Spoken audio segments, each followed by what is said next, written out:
Coba lihat kan, mana ada mualaf pintar? Kan bodoh semua. Kebodohan mereka nampak, lihat kalau mereka boleh bertanya kan. Lihat kemarin debat itu. Mualaf, mantan pendeta, tidak tahu Maria Magdalena itu bukan ibu Yesus. Itu gobloknya kan keterlaluan tuh. Anak sekolah minggu saja tahu itu. Coba itu tanya mana Ibrani. Tanya tuh, dia tahu tuh Maria Magdalena itu bukan ibu Yesus. Tapi mualaf mantan pendeta bisa angkat. Itu kan gobloknya keterlaluan. Mantan pendeta. Tinggalkan gerejanya, sekarang istrinya yang ambil alih, ganti dia jadi pendeta. Tapi tanya, Yesus tidak bangkit karena tanda Yunus. Yunus tidak mati, berarti Yesus tidak mati. Bapak ini mualaf. Eksploitasi perempuan, jual anak kecil. Hadis Muslim 3299. Anak kecil dipukuli sama Muhammad, padahal itu posisinya anak kecil yang dikawini. Di dalam hadis Nasai 2010. Ketika Habibah di KDRT oleh Sabit, di dalam hadis Abu Daud 1901, Muhammad malah bilang apa? Ambil maharnya, ambil sebagian dari hartanya dan ceraikan dia. Itu hukum kulu. Kalau perempuan nggak mampu jadi samsak tinju sampai dia minta cerai, maka mahar dari laki-laki itu dan sebagian harta perempuan itu diambil oleh si laki-laki. Jadi perempuan-perempuan Islam, kalau kalian mau menikah, pastikan kalian siap atau sudah kuat menjadi samsak. Kalau belum kuat jadi samsak, jangan nikah dulu. Nanti ke suami kalian kalau mau menceraikan kalian tinggal mukul-mukulin aja kalian. Sampai kalian ampun-ampun gak tahan kena pukulan lagi. Baru kalian minta cerai. Setelah itu apa? Mahar kalian diambil. Harta kalian diambil. Menangis kalian. Belajar fikih. Itu kajiannya dalam itu. Tentang mengambil harta istri dan maharnya ketika dia minta cerai. Iya, betul. Assalamualaikum warahmatullahi wabarakatuh. Berjumpa lagi dengan HMC News ya, channel Porta Berita yang menyajikan informasi seputar dunia debat lintas agama secara tepat, cepat, akurat, dan terpercaya. Sampai detik ini ya teman-teman, saya nggak habis pikir melihat kelakuan Polikarpus yang tidak henti-hentinya menghujat, menghina, dan memframing agama Islam. Saya nggak tahu apakah memang cara mereka untuk menjaga domba-domba mereka agar domba-dombanya tidak mau belajar Islam, tidak mengenal Islam, itu dengan cara menjelek-jelekan Islam. Supaya mereka ketakutan. Apakah memang seperti itu cara yang dilakukan oleh mereka ya? Dan kita tahu, memang cara seperti itu kadang efektif. Kita nggak pungkiri, cara menakuti orang itu kadang efektif. Contoh, seorang ibu yang mengatakan kepada anaknya, "Nak, jangan main keluar rumah ya. Terutama ke depan tuh ada taman, bahaya. Di taman tersebut banyak copet, banyak penjahat, banyak penculik anak." Dengan mengatakan statement seperti itu, maka si anak akan ketakutan. Si anak tidak akan berani main keluar rumah. Itulah yang diinginkan oleh si ibu, supaya anaknya diam aja di rumah. Jangan main ke taman tersebut. Padahal teman-teman, taman tersebut isinya apa?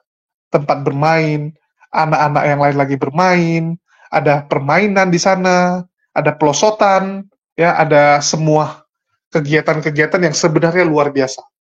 Tetapi sengaja ibunya gambarkan bahwa taman tersebut tempat yang suram. Inilah contoh. Dengan cara menakut-nakuti, Anda bisa membuat orang yang Anda takuti itu tidak mau mengenal, tidak mau mencoba. Kan begitu. Nah, itu biasa dilakukan teman-teman. Dan kita melihat bahwa sekarang Polikarpus juga melakukan hal yang sama. Dari dulu. Dari dulu mereka membuat framing Islam jahat. Islam itu menghalalkan darah orang yang murtad. Saya sampai habis pikir ya, siapa murtadin yang pernah dibunuh teman-teman sekarang? Nggak ada. Kecuali murtadin tersebut melakukan hujatan atau melakukan pelanggaran. Itu ada.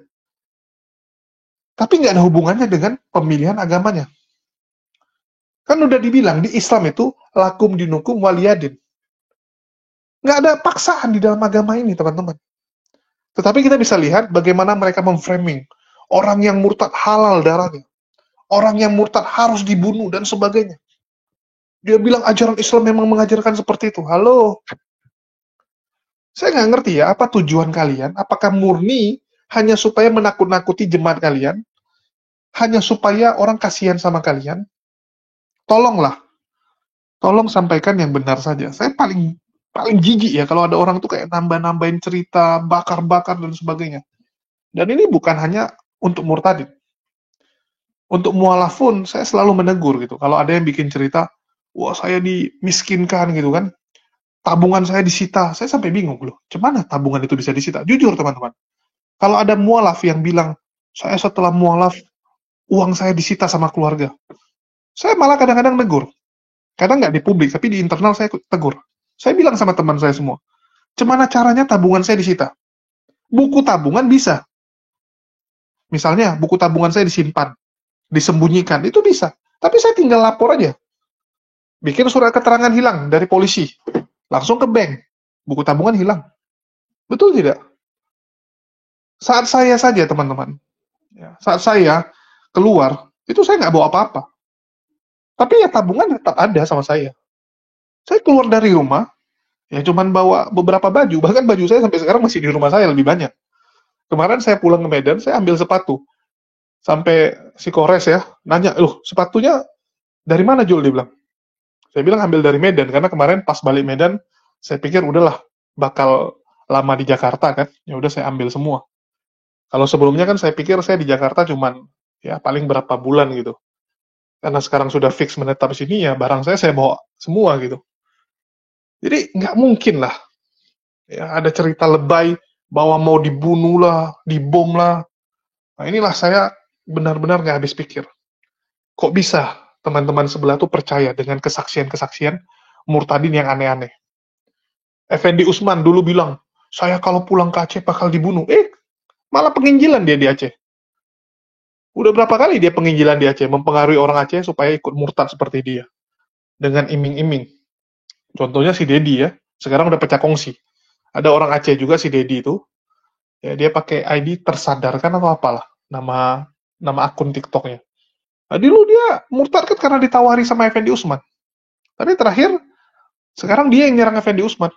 Nggak cocok mereka kan? Kok bisa nggak cocok? Ya mungkin pembagiannya nggak pas. Ujung-ujungnya masalah pembagian.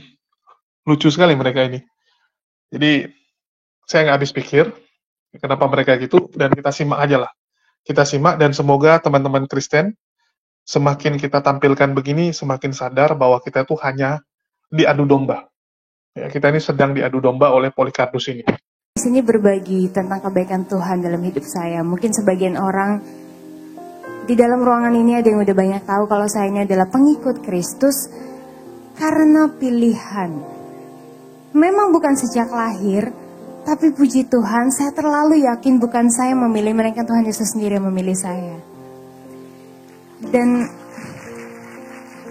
saudara, pada saat saya menjadi pengikut Kristus, saya langsung dihadapin masalah tuh di depan. Kenapa? Karena ternyata melalui masalah-masalah itu saya jadi mengerti betul apa itu namanya penyertaan Tuhan. Dan saudara, kalau saya jadi pengikut Kristus karena orang lain, atau mungkin karena suami saya, atau karena siapapun itu, ujung-ujungnya saya pasti akan kecewa. Tapi puji Tuhan, sampai detik ini saya tidak kecewa. Kenapa? Karena Tuhan Yesus sendiri yang kasih lihat ke saya siapa dia sebenarnya. Dan yang saya yakini, yang saya percaya janjinya itu pasti. Saudara, pada saat saya menjadi pengikut Kristus, banyak orang di luar sana yang beranggapan, saya ikut Tuhan Yesus maka hidup saya akan susah. Dan memang gak sedikit orang di luar sana yang mengutuki saya. Tapi ada satu hal yang sangat-sangat memberkati saya. Walaupun begitu banyak orang yang mengutuki saya di luar sana, tapi saya terlalu yakin, saya terlalu percaya, Tuhan saya ahli mengubah kutuk menjadi berkat. Yang setuju pada saya, berikan kemuliaan bagi Tuhan. Haleluya. Puji Tuhan banget, pagi hari ini saya dan istri saya kami berdua boleh ada tengah-tengah saudara. Seperti yang tadi istri saya bilang, kami yakin banget ini bukan kebetulan, tapi pasti ini maunya Tuhan. Amin. Dan mungkin kami juga gak perlu kesaksian panjang-panjang, kami gak perlu kesaksian banyak-banyak. Kenapa? Karena kami yakin banget lah, saudara-saudara udah jauh lebih ngerti lah tentang cerita kami berdua. Bener gak saudara? Apalagi yang ibu-ibu nih. Ibu-ibu kelihatan dari sini mukanya muka-muka infotainment semuanya. Ya sedikit banyak tahulah tentang cerita kalian berdua. Dan simpelnya gini, ketika kalian berdua dipersatukan dalam satu pernikahan yang kudus, kami dihadapi masalah di depan, di mana istri saya sendiri ketika dia memutuskan untuk mengikuti Yesus Kristus, ya, banyak yang bilang kalau hidupnya bakal susah. Dan memang gak sedikit juga istri saya harus kehilangan beberapa pekerjaannya. Dan saya sendiri ketika kalian berdua menikah, saya ada dalam satu kasus di mana saya dijadikan tersangka dan mau dipenjarakan. Tapi bukan itu yang mau kami ceritakan pada pagi hari ini. Apa yang kami mau bilang, kami cuma mau bilang, puji Tuhan untuk setiap masalah yang Tuhan izinkan terjadi dalam kehidupan kami. Kenapa puji Tuhan? Karena akhirnya melalui masalah-masalah itu, kami jadi mengerti betul. Kami jadi tahu. Tahu apa? Kami jadi tahu kalau kami ini ternyata berbeda dengan orang-orang duniawi. Kami berbeda dengan orang-orang yang mungkin ada di luar sana. Apa yang membedakan kami? Kami yakin betul, kami punya roh Allah dalam kehidupan kami. Kami punya roh kudus dalam kehidupan kami. Nah, mungkin saudara-saudara juga udah mulai bingung-bingung gitu kan. Menatap saya sambil bertanya, emangnya apa sih yang Roh Kudus kerjakan dalam kehidupan kalian berdua? Gini-gini, di tengah-tengah masalah yang kalian berdua pernah hadapi itu, yang pertama Roh Kudus berikan kami ketenangan. Roh Kudus ajarkan kami untuk gak usah khawatir, untuk gak usah takut. Dan kalau kami boleh sedikit kesaksian, mungkin kesaksian kami tentang pelayanan kami, puji Tuhan, sudah 2,5 tahun, hampir 3 tahun ini kalian berdua boleh dipakai Tuhan untuk melayani Tuhan. Kalian boleh melayani Tuhan, memberikan kesaksian dan pujian dari Sabang sampai Merauke, bahkan sampai ke luar negeri. Dan ceritanya saat itu kami diundang untuk jadi bintang tamu, untuk bawakan pujian di acara rally KKR 3 hari berturut-turut di 3 tempat yang berbeda-beda juga. Nah, saat kami masih di salah satu daerah di Indonesia ini, dan saat kami tiba di sana, kami turun dari pesawat, kami dijemput sama gembala dan panitia yang ada di sana. Tapi kami dijemput dengan wajah-wajah yang gimana ya? Kalau saya boleh bilang tuh, bahasa Inggrisnya bilang wajah-wajahnya agak sepet. Iya, sampai saya ngomong sama istri saya, aduh sayang, kita salah apa nih sayang?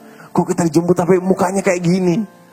Bener aja, belum sempat kami ngomong apa-apa, kami langsung ditarik sama gembala dan panitia yang ada di sana untuk istirahat di salah satu coffee shop yang ada di bandara itu.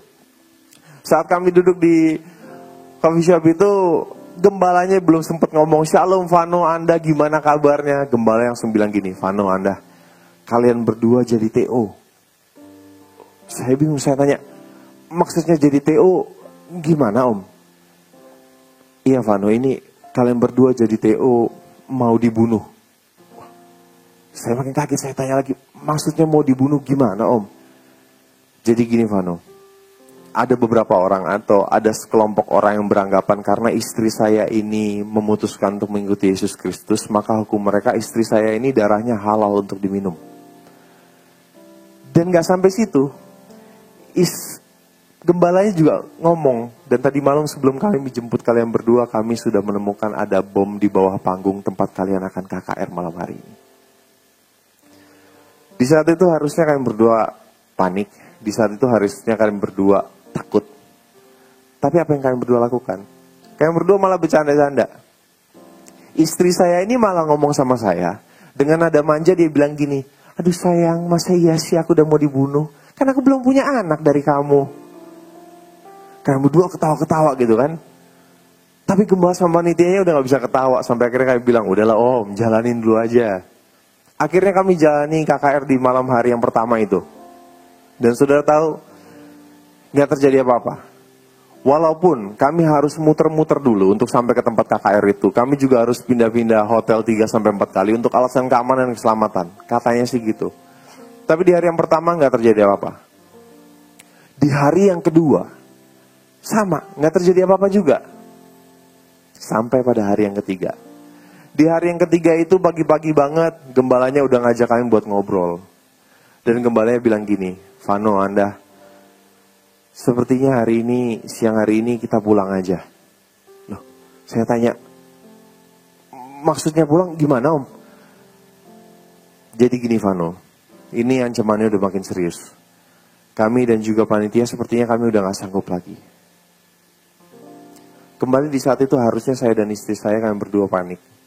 harusnya kalian berdua khawatir. Kenapa? Karena yang bikin acara aja udah bilang dia gak sanggup.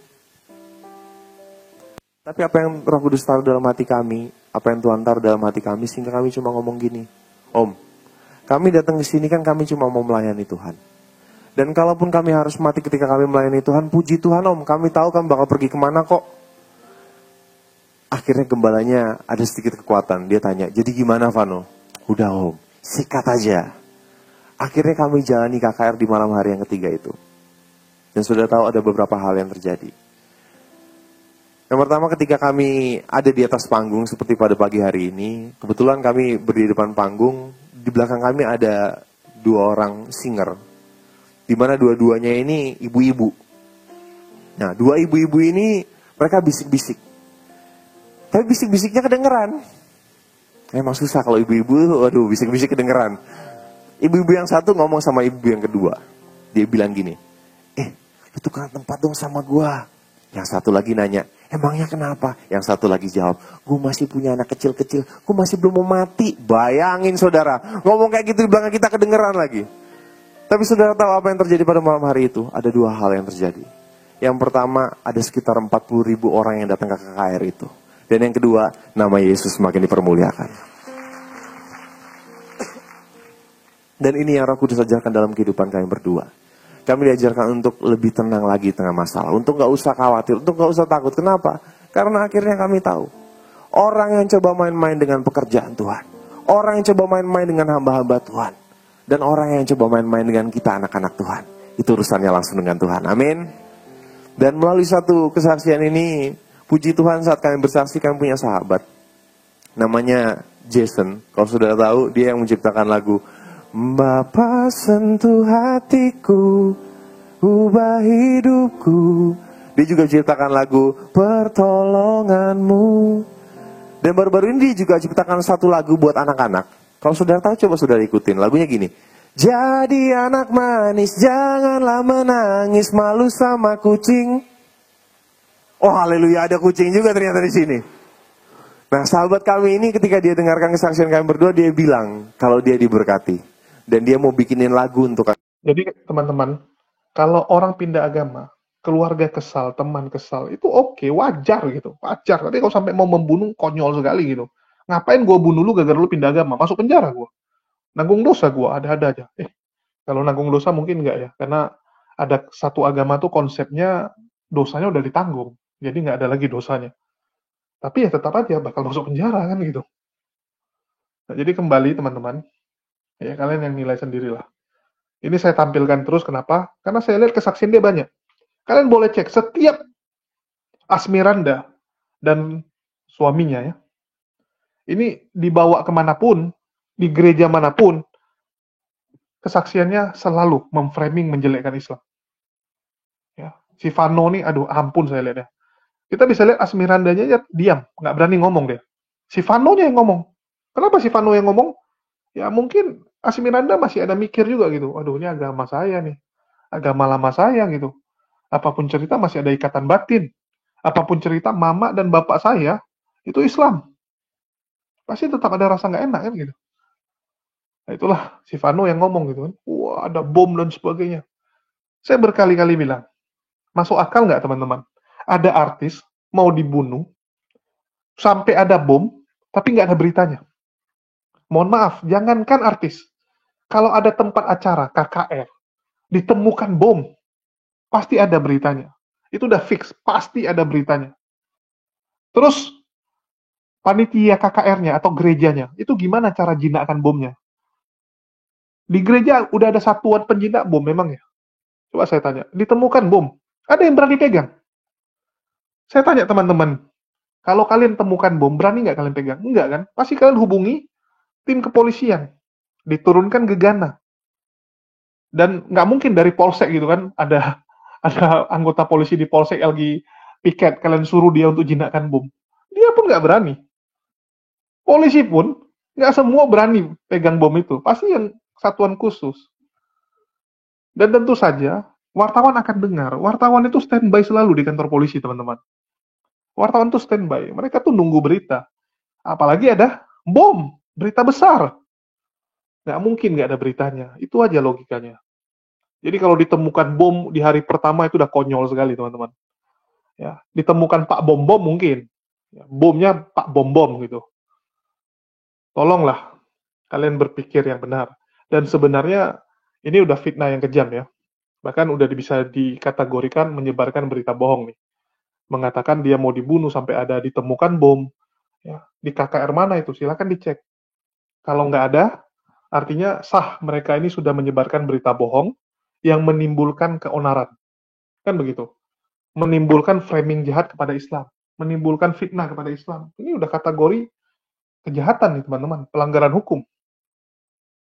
Itulah saya bilang, kenapa ya? Banyak sekali orang-orang yang jual agama itu demi keping perak ya. Mirip sama Yudas nih. Sehingga banyak tuduhan di luar sana bahwa yang disembah ini Yudas sebenarnya. Karena menurut kami, ya mohon maaf, Nabi Isa alaihissalam nggak pernah disalibkan. Yang disalibkan adalah pengkhianat, yaitu siapa? Yudas. Yudas yang disalibkan. Itulah kenapa ada statement Eli Eli lama sabachthani. Dia merasa kenapa? Ya, tuannya ini meninggalkan dia kan gitu. Kenapa meninggalkan dia? Jadi Yudas yang disalib sehingga orang-orang yang menyembah Yudas menjadi seperti Yudas. Kan begitu. Kita menyembah apa, kita akan mirip seperti apa. Itulah banyak pengkhianat-pengkhianat. Banyak yang orang tega menjual agamanya demi uang. Banyak kan gitu kan. Penjual-penjual agama sekarang. Sedih. Dan sekali lagi ya, ini bukan hanya di Kristen, tapi semua agama mungkin ada. Sekali lagi mungkin ada ya. Dan saya yakin ajaran Kristen pun nggak mengajarkan untuk memframing dan memfitnah agama lain. Ya ada. Ini jelas-jelas kelakuan Polikarpus. Polikarpus ini apa teman-teman? Bagi yang nggak tahu, Polikarpus adalah orang-orang yang suka membuat polemik karena mendapatkan kardus. Mendapatkan kardus uang. Mereka dibayar oleh donatur-donaturnya. Jadi mereka buat polemik terus. Dan di Indonesia, yang dimanfaatkan adalah Kristen. Karena dianggap Kristen kan agama nomor 2, bisa dipakai nih untuk nyerang Islam, untuk menghujat Islam, bikin panas Islam. Sengaja supaya kondisi di negara kita gaduh. Diadu domba. Ini kurang hajarnya Polikarpus. Kalau ditanya, loh, kalau gitu kenapa nggak pakai agama Islam? Kan nggak mungkin mereka nyusup di Islam, nyerang Kristen. Kristen nggak akan melakukan perlawanan juga, karena ya mereka kan mikir juga, wah ini minoritas, nggak mungkin lah kita main baku hantam sama orang Islam. Tapi kalau Kristen yang dipakai untuk buat marah umat Muslim, ada potensi umat Muslim akan menyerang. Ada potensi umat Muslim akan melakukan tindakan anarkis. Ini yang ditunggu oleh Polikarpus.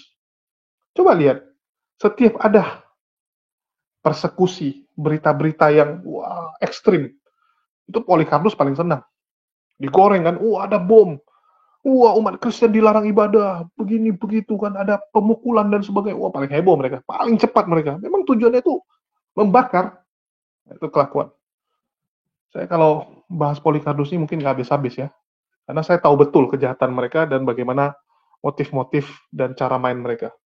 Oke, kita kembali teman-teman. Tentang ini ya, Asmiranda dan Revano ini. Dan kita akan bandingkan dengan seorang mualaf. Ya, kalau tadi kan murtadin, ini kita bahas mualaf. Bagaimana orang kalau udah mualaf itu luar biasa, teman-teman. Salah satu mualaf artis yang saya kagumi, itu adalah Marcel. Luar biasa, teman-teman. Saya kalau dengar dia ngomong, waduh, tersentuh. Jujur ya, beda sekali kelasnya. Dian Sastro juga kalau ngomong luar biasa, itu bijaksana. Ya, memang dia kuliahnya filsafat pula gitu. Luar biasa penggunaan kata-katanya. Nah, si Marcelnya juga sama gitu. Luar biasa. Ya, kita dengarkan dulu. Nah, gini Sel, gue ngerasa ya bro ya, dari 4 tahun yang lalu sampai sekarang, lu semakin mendalami Islam. Ya, ya. I don't know, I feel that way. Kayak, I don't know what happened, apakah karena emang kita benar-benar viral banget saat itu sampai akhirnya lo, ya udahlah ini identitas gue yang sejati-sejatinya banget, gue dalemin banget Yeah, gitu. yeah. Like, I don't know, and then you said banyak proses juga gitu di dalam diri lo. Like, makanya tadi gue tanya gitu, gue sampai benar-benar, what happened to Marcel? Satu hal yang mungkin gua senang juga dan gue bangga sekali lagi bisa ketemu lu itu adalah nggak semua orang bisa gue cerita kayak begini. Itu loh. Ya. Karena beberapa hal memang harus gue simpen sendiri dan gue nikmatin sendiri, gue harus jalanin aja gitu prosesnya gitu. Just go with the flow aja gitu. Betul. Ngikutin ya. Jadi kayak di satu sisi mungkin gue cerita nih dan ya lo melihat gue, wah Marcel ada satu apa istilahnya kalau di keyboard ketranspose nih gitu. Ya, trigger lah, ada trigger ya. tapi kembali lagi selalu ada pelajaran aja gitu setiap kali ketemu gitu. Jadi gue juga sekali lagi terima kasih banget ini untuk kesempatan ini, bro. Bener. Oh, thank you. Karena selalu ada upaya untuk perbaikan, selalu ada upaya untuk updating, selalu ada upaya untuk membuat segala sesuatu dari apa yang kita selama ini yakini setengah-setengah jadi lebih makin. Kita Dan leveling up bareng lah. Bukan tidak mungkin kok. Tadi seperti yang lo bilang itu juga benar bahwa dari waktu gue ngobrol sama lo dan gue juga semakin yakin dengan bukan hanya identitas itu sesuatu yang di luar. Di luarnya aja. Di luar dan gue lebih seolah-olah gue bertanggung jawab pada orang-orang di luar ini gitu. Yeah, sedangkan untuk beberapa hal gue tanggung jawab sama yang menciptakan gue gitu, yang membuat gue condition ada di sini gitu. Yeah. Tapi di satu sisi makin kesini gue juga sadar bahwa ya itu tadi gue bilang tugasnya menjadi jembatan. Yeah. Jadi gue tidak bisa hanya menyimpan itu sendiri, ya. Tapi di satu sisi juga gue tidak bisa hanya berpegang pada hal-hal yang sifatnya duniawi aja gitu, ngerti kan?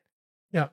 Jadi ada beberapa hal memang gue harus cerita tanpa bermaksud untuk wah semoga gue menginspirasi karena kok udah niatnya udah gitu udah lain. Udah beda.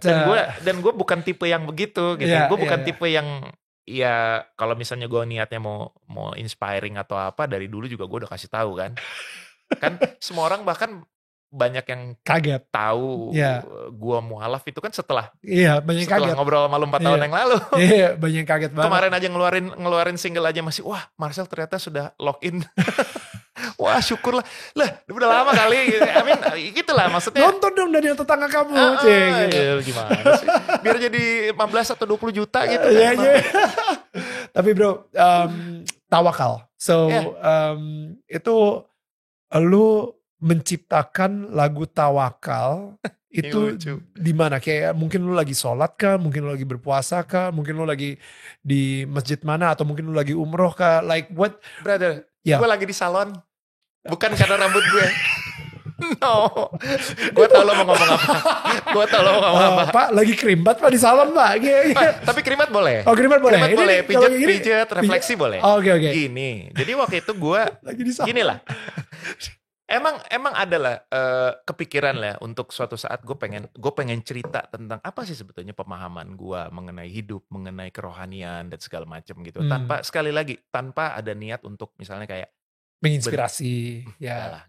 Tapi ide ini ada dorongan untuk jangan hanya cuman berada di obrolan-obrolan di pertemanan-pertemanan aja gitu karena nggak apa-apa kok. Gitu. Nggak apa-apa kok lo cerita gitu. Ini sesuatu yang wajar kok gitu. Nah, cuman memang kembali lagi gue adalah orang yang juga percaya kalau belum momennya Tuhan belum kasih belum gitu. Sampai satu momen dan itu momen yang nggak sama sekali nggak disangka-sangka. Gue lagi di salon, gue lagi di Bandung.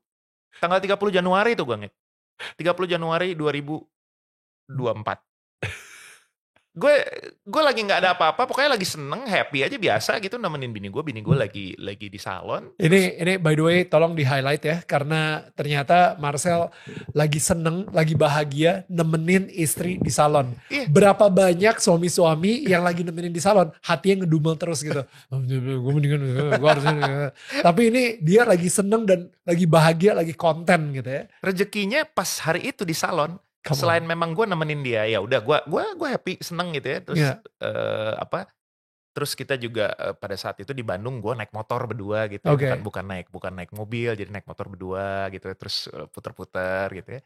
Terus udah gitu gue di salon itu juga gue ketemu dosen gue dosen lama sekali, dosen peradilan tata usaha negara zaman gue kuliah hukum dulu. Itu juga gue yang wah gitu udah lama gak ketemu bapak ini. Terus yang dia yang support gitu. Gimana kamu mau sekolah lagi atau enggak gimana? Wah belum Pak, tenang lah Pak, sabar. Udah, jadi seneng gue double tuh udah. Right. Terus tiba-tiba ya itu, kok gue kayak ada dorongan apa gitu, kayak spider sense gitu ya.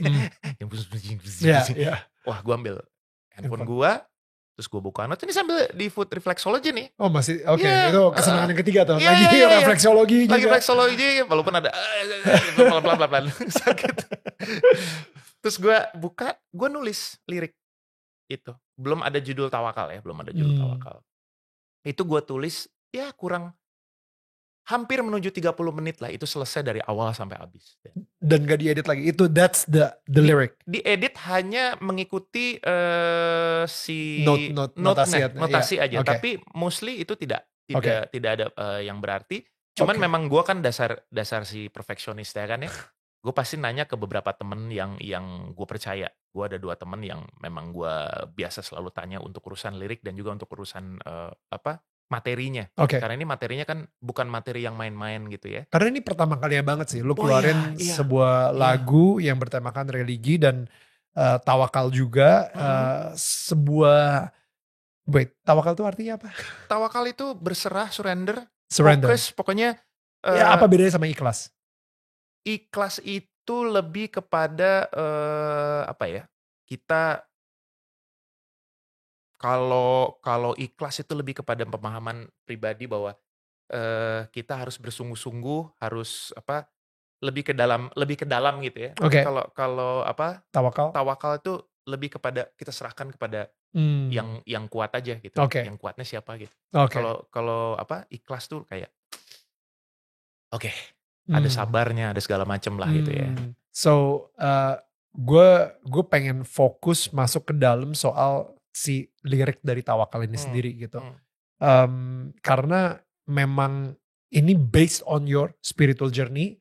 Gue ngerasa banyak orang sangat fokus sama nanti ketika gue mati gue bakal masuk surga. Dia fokus banget sama apapun yang dilakuin supaya dia bisa masuk surga gitu. Kalau gue sih seneng kalau semuanya bisa bareng-bareng, kenapa enggak ya? That's amazing bro. Sebetulnya. That's amazing. Walaupun Exactly. pada akhirnya juga banyak yang bilang bahwa pada akhirnya kita lahir sendiri, berangkat sendiri. Gitu Yeah, kan? of course. Iya, tapi ya kembali lagi gitu. Tugasnya itu tadi kan. Yeah. Tugasnya kita masing-masing orang punya tugas. Nah, gue merasa tugas gue ya hanya untuk ngasih tahu bahwa seperti ini kok sebetulnya. Yeah. Dan nggak perlu harus yang effortnya terlalu besar dalam arti harus wah gitu. Yeah. Yang penting lu tahu bagaimana cara menyeimbangkan yang itu tadi. Yeah. Lu bilang hubungan lu sama Allah, hubungan lu sama manusia, hubungan lu sama alam. Ya. Ya, nyantai aja dan Islam itu nggak ribet kok. Ya. Gitu. Nggak complicated kok. Kadang-kadang kita yang membuatnya jadi sangat complicated gitu. Ya. Itu yang gue dapet ya. Beautiful. Nah, jadi akhirnya lirik lagu Tawakal ini adalah tentang spiritual journey lo dan purpose lo sendiri gitu. Nah, tell me more about the lyric gitu. Maksudnya ada kata-kata yang menurut lo wah paling kena banget di hati lo atau tell me more about the lyric. Yang paling highlight gua adalah dua di kalimat ini, berguna di dunia, bersinar di akhirat. Makan malamnya mana? Dia bilang makan malam aman. Tenang dulu, dengan secangkir sari wangi, jadi tenang kemudian. Tanda tanyanya hilang. Tapi cintaku padamu gak akan hilang. Berguna di dunia, bersinar di akhirat. Iya, berguna di dunia. It's beautiful. Jadi menjadi sesuatu yang punya guna karena sebaik-baiknya manusia adalah yang punya guna buat manusia lain. That's so good. Itu jelas kan? Iya. Lalu kemudian nanti tujuannya adalah supaya kita bisa bersinar di akhirat dalam hubungannya nanti dengan yang penciptakan kita gitu. Iya. Nah itu kata-kata itu. Tadinya sempet gue kepikir apakah judulnya ini aja ya. Cuman balik lagi lah kan ngobrol nggak usah. Tawakal aja itu cukup karena semuanya kuncinya pada akhirnya serahkan. Dan ada satu juga kata-kata yang hakikatnya manusia yang serupa citranya. Serupa citranya di sini banyak kemarin juga yang bertanya, gimana sih lo mengisahkan seolah-olah Tuhan adalah lo? Bukan. Justru gue mau nunjukin bahwa kita menjadi manifestasi dari kebesaran Allah gitu. Ya, banyak hal yang bisa kita lakukan dalam melakukan menyeimbangkan diri kita itu adalah menunjukkan bahwa kita adalah manifestasi Allah di dunia gitu. Kebesarannya itu kita bisa kita bisa perlihatkan lewat perbuatan kita sehari-hari. Gitu. So good. Cuman kembali lagi, apakah kita bisa kemudian jumawa dengan itu karena kita sudah tahu? No, termaknai oleh ridhonya. Ridhonya itu kuncinya. Ridho itu is the wisdom from him. Wisdom from God. Oke. Iya, jadi kalau ada cerita lah bahwa orang yang beribadah setiap hari tidak pernah luntur gitu ya, tiba-tiba kalah sama satu orang yang selama hidupnya berdosa, tapi kemudian dia melakukan satu kebaikan, simple, lalu kemudian oleh karena ridhonya Allah, dia masuk surga. Wow. Iya. Oke. Jadi ini bukti bahwa tetap Allah adalah yang pemegang hak prerogatifnya gitu. Betul. Nah selama ini kan gue selalu ngerasa, maaf nih, correct me if I'm wrong gitu. Gue melihat banyak orang-orang yang kemudian mengambil hak itu dari Allah gitu. Mengambil hak itu, soalnya itu hak dia juga untuk bisa memiliki kuasa untuk menentukan, oh ini salah, oh ini nggak bener, wah lo nggak masuk lo nggak dapet lo puasa kayak gini, wah lo nggak dapet tuh sholat kayak gitu, wah nggak dapet, ngaco lo, atau ya mungkin bahasanya adalah mengkafir-kafirkan orang atau membawa orang ke dalam konteks yang bahkan ritual yang berbeda pun masalah nggak tahu ya, gue sempet denger juga dari temen gue yang muslim gitu ya, kayak masalah jari gitu misalnya pas lagi sholat, itu pun juga kayaknya jadi dipermasalahkan begitu besarnya, atau masalah berpakaian dan lain-lain gitu. Jadi gue ngerasa iya sih, gue ngerti banget sih where adab you coming itu from. harus kita jalanin, dan ya adab tertentu harus kita jalanin karena memang nggak bisa dipungkiri ada beberapa yang memang secara dogma memang harus kita ikut ya. Right. Gitu. Tapi gini, kembali lagi itu jangan sampai membutakan kita. Makanya tadi gue tuh cocok sekali dengan konsep umatan wasatan ini, the middle community, umat pertengahan ini. Oke. Di surat Al-Baqarah 143 ini, karena itu somehow memberikan kita pemahaman bahwa lo boleh gitu, lo boleh mengedepankan apapun yang lo tahu tentang adab, tentang dogma, tentang apapun, tapi lo jangan sampai lupa bahwa Tuhan yang punya wisdomnya gitu. Ya. Jadi lo tidak berhak kemudian lo merasa tahu semuanya, lalu kemudian lo merasa bahwa lo lebih dari yang lain salah, yang lain salah. Ya. Satu hal yang mungkin bisa lo lakukan adalah lo memberi contoh, bukan ngasih tahu. Ya, gitu. ya. Itu. Ya. Makanya kalau misalnya tadi ada yang secara ritual mungkin berbeda, banyak yang protes gitu, wah itu bid'ah, itu musyrik atau apapun gitu. Right. Gue bahkan tidak merasa tidak punya hak untuk ngasih tahu begitu karena pada akhirnya yang menentukan bukan gue. Nah, di situ batasannya bahwa apa? Ada hak vetonya di sana. Exactly. Ya, jadi lo merasa lo baik nih, lo merasa sudah menjalankan semuanya nih di dunia nih, lo sudah menjalankan balance apapun itu, whatever itu yang seperti yang tadi kita obrolin. Tapi kalau bos tidak ridho, ya, jadi jangan jumawa. Santai, relax. Ya kan, kedepanin awareness lo terus. Cari terus keseimbangan antara lo menjalankan ajaran-ajaran yang lo imanin, tanpa mengganggu ajaran-ajaran yang diimani orang lain, apapun itu. Ya, melihat pesan-pesan lewat hukum alam, lewat apa yang terjadi di alam, sambil tetap menjaga hubungan lo dengan manusia-manusia. Dimulai dari diri lo sendiri. Gitu, dimulai dari diri lo sendiri gimana caranya? Simple lah. Kalau lo melakukan sesuatu, pikir dulu dalam arti ini akan menyakiti orang atau tidak. Atau misalnya dibalik, cermin aja. Gue selalu pakai metode cermin sih. Oke. Kayak gimana tuh? Ya, apapun yang lo lakukan ke orang, lakuin dulu ke diri sendiri. Kalau lo nggak enak, udah pasti orang juga nggak enak mikirnya, gitu aja. Wow. Udahlah, gampang lah. Jangan dibikin ribet gitu. Ya. Jangan lakuin sesuatu ke orang kalau lo sendiri nggak kuat juga ngalaminnya gitu. Gue yakin gitu kan. Orang kita sama kok pada dasarnya gitu. Sama dalam arti pemahamannya ya gitu. Gitu sih kalau gue ngelihatnya gitu. Jadi kembali lagi, nah di lagu Tawakal ini gue coba untuk ngasih lihat apa yang gue pahami mengenai kehidupan ini sebetulnya, dan gitu loh, bahwa itu tadi, bahwa kita harus menjadi pribadi-pribadi yang seimbang, yang bisa menyeimbangkan itu tadi, hablum minanas, hablum minallah dengan hablum minal alam. Tapi ingat, kita juga tidak boleh ekstrim, merasa bahwa kita paling kuat, karena tetap ridhonya Allah yang jadi vetonya kita gitu. Dia akan menentukan.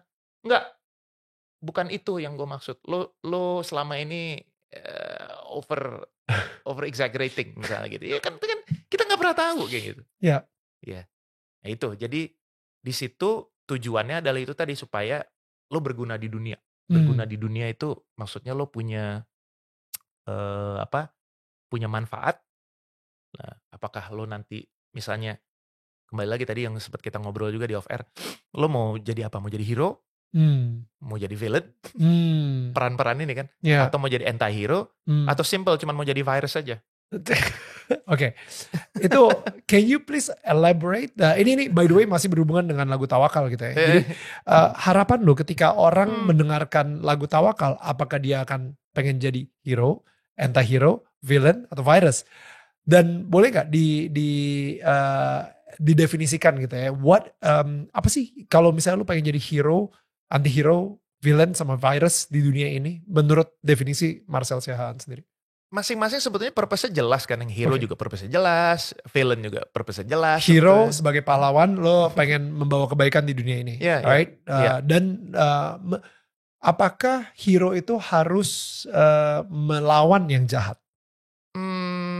Kalau dalam konsep ini ya, gitu kan. Tapi kembali lagi kan ada juga misalnya konsep anti-hero juga kan. Oke, anti-hero itu apa definisinya? Kalau anti-hero itu pokoknya yang ya gua sebetulnya punya potensi untuk melawan kejahatan, tapi gue nggak peduli, bukan urusan gue gitu. Oke.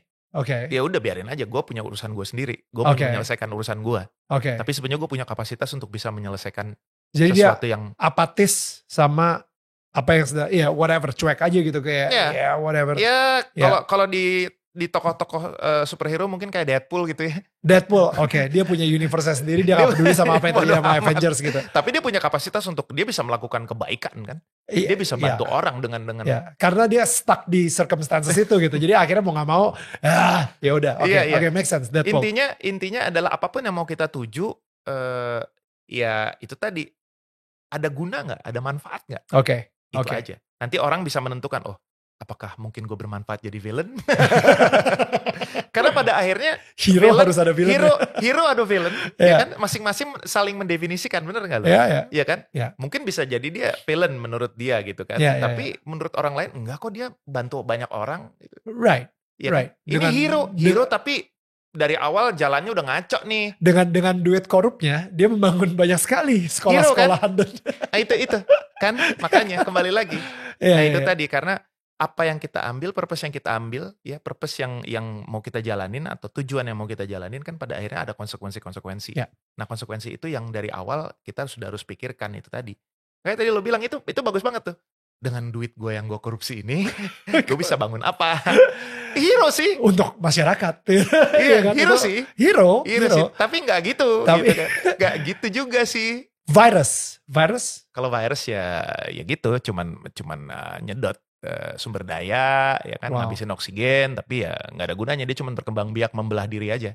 Wow. Nambah porsi secara quantity tapi secara quantity tapi quality-nya nggak ada. Quality-nya nggak ada. Wow. Gitu aja virus. Kalau nonton The Matrix kan lo tau kan. Human is like a virus. Kata Agent Smith. Iya, Agent Smith. Nah inilah beda kualitas mereka teman-teman. Makin tampak kan. Yang satu ngajarkan kebencian. Yang satu ngajarkan kedamaian. Yang satu ngajarkan bagaimana memfitnah agama lain, memframing agama lain. Ngeri teman-teman. Dan sekali lagi saya tampilkan video-video seperti ini tujuannya apa? Untuk mendidik, membangun. Untuk kita merenungkan. Dan bagi teman-teman Polycardos dan laskarnya, biar mereka juga sadar. Ya mungkin Polycardos susah, tapi laskar Polycardos saya masih berpikir mereka masih bisa diselamatkan, ya walaupun kebencian mereka kepada Islam begitu besar sekarang. Tapi saya yakin masih ada sisi baik mereka, masih bisa disadarkan. Ya, kalian lihat sendirilah. Dulu saya pernah di posisi kalian, jujur. Dulu saya pernah mendengarkan kesaksian Asmiranda saat dia datang di Medan, diundang oleh gereja GPDI Maranatha. Ya, saya ingat betul, teman saya undang saya, karena kalau mau datang pakai karcis dia, ada undangannya teman-teman. Nggak boleh sembarangan, karena yang datang si Asmiranda gitu kan. Dan saya dengarin dia ngomong. Waktu itu saya percaya, wah kasihan dia ya, darahnya dihalalkan gitu, mau dibunuh. Karena apa? Di otak saya dulu sama gitu. Islam ini sadis. Islam ini agama kejam. Agama teroris. Dulu di otak saya seperti itu. Itulah dulu saya termasuk ini ya, agak menjauhi yang Islam-Islam. Apalagi karyawan saya kalau udah pakai baju koko, udah mulai arah-arahnya ke radikal, wah saya siap-siap buang tuh dulu. Saya pernah punya trauma soalnya. Ada karyawan saya satu ikut kelompok yang agak-agak ekstrim. Wah, tiba-tiba marahi saya gara-gara musolanya udah jorok. Padahal seumur hidup musola kantor saya nggak pernah masuk ke dalam. Bayangkan, seumur hidup saya nggak pernah masuk. Saya malah tahu kondisinya. Rupanya sudah jorok. Dimarah-marahin saya. Gila, anggota marahin bos gitu kan. Nah, sejak itu saya cukup nggak suka gitu dengan namanya Islam. Ya mohon maaf. Ditambahkan framing-framing berita-berita jelek tentang Islam. Ya sama kayak teman-teman Kristen mungkin kebanyakan. Ya, kita nggak bisa salahkan mereka karena memang media inilah yang membuat. Berkali-kali saya sampaikan bahwa kejahatan, berita bohong, fitnah yang disampaikan secara terstruktur dan sistematis suatu saat akan dianggap sebagai kebenaran kalau fakta dan kebenaran ini tidak berbicara. Kalau kebenaran yang asli tidak ngomong, bahaya teman-teman. Untuk itu kita harus terus bersuara meluruskan. Bagaimana caranya? Ya kita sampaikan. Kita beritahukan kepada teman-teman apa itu Islam. Ya kita sampaikan. Dengan cara, ya mungkin ngomong langsung bisa, nge-share video juga bisa kan gitu. Dengan melihat, memperbandingkan kayak saya nih, bandingkan yang murtadin, yang mualaf. Kan contohnya terang benderang. Barangnya ada nih. Barangnya ada, orangnya ada gitu. Kalian nilai sendiri. Dari cara dia bicara kan bisa kelihatan. Mana yang damai, mana yang kebencian. Ada orang ngomongannya halus. Tapi isinya tuh racun semua. Racun semua. Contohnya siapa? Edis. Edis tuh ngomongnya enak sebenarnya. Rapi dia ngomongnya. Tapi racun semua. Kiamat juga. Jadi nggak melulu. Omongan orang tuh kalau santai, bagus. Enggak. Tapi kita bisa merasakannya kok. Manusia ini kan diberikan hati. Bukan Roh Kudus ya teman-teman ya. Tapi hati nurani. Walaupun ada sebagian teman-teman nggak bisa bedain hati nurani sama Roh Kudus. Kita bisa tahu lah mana yang benar, mana yang salah. Ya, mungkin itu aja yang bisa saya sampaikan. Makasih buat teman-teman semua yang udah nyimak dan mendukung channel ini. Semoga ini bisa jadi edukatif, edukasi, dan menghibur tentunya. Makasih buat semuanya. Di akhir kata saya ucapkan wassalamualaikum warahmatullahi wabarakatuh. Sampai jumpa di konten-konten kita berikutnya.